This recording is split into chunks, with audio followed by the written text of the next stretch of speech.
शालिग्राम जी, काले रंग के देखे ना शालिग्राम जी। तो शालिग्राम मिलते गंडकी नदी से।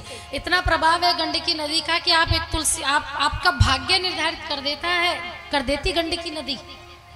अगर आपको शालिग्राम चाहिए, सेवा करनी है, तो तुलसी का दल लीजिए और तुलसी का दल लेकर गंडकी नदी में छोड़ दीजिए। शालिग्राम जो आपके भाग्य में होंगे वही शालिग्राम आपके पास आ जाएंगे, कैसे भी आए वो अपने आप आ जाएंगे।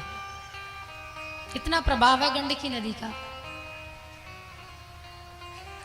भगवान शिव को गंडकी नदी प्रिय है क्योंकि वहां से शालिग्राम जी निकलते हैं। शालिग्राम जी की पूजन होती है, अर्चना होती है, स्नान आदि उनको कराया जाता है, गंगा जल से स्नान कराया जाता है, पंचामृत से स्नान कराया जाता है। और तुलसी का दल 24 घंटे उनके सिर पर होना चाहिए। वो तुलसी से एक पल के लिए भी दूर नहीं होते। ये भगवान ने तुलसी को यानी वृंदा को वरदान दिया है कि जो भी तुम्हारे बगैर मेरी पूजा करेगा मैं उसको कभी स्वीकार नहीं करूंगा। अन्यथा अगर भोग भी लगेगा उसमें भी तुलसी दल होना जरूरी है। तो भगवान श्री कृष्ण के और राम जी के भोग में तुलसी का होना जरूरी है। तुलसी के बगैर भगवान भोजन नहीं करते।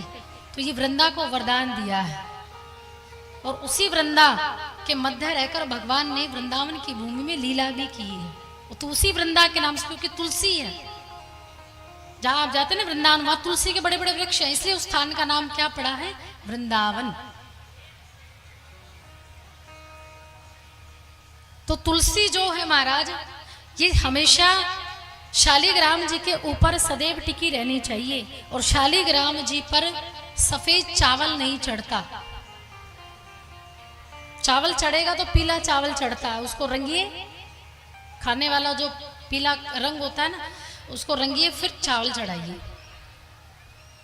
जो कि महादेव जी ने शंखचूड़ का वध किया था, इसलिए भगवान शिव की पूजा में शंख निषेध है।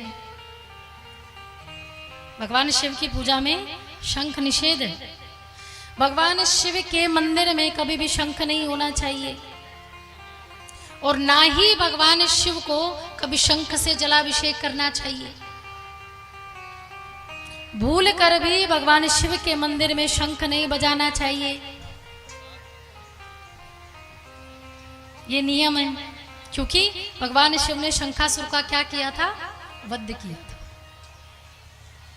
वैसे जैसे गंडकी नदी भगवान नारायण को प्रिय है, गंगा नदी भगवान को प्रिय है, यमुना नदी भगवान को प्रिय है, वैसे ही महादेव जी को नर्मदा नदी प्रिय है। और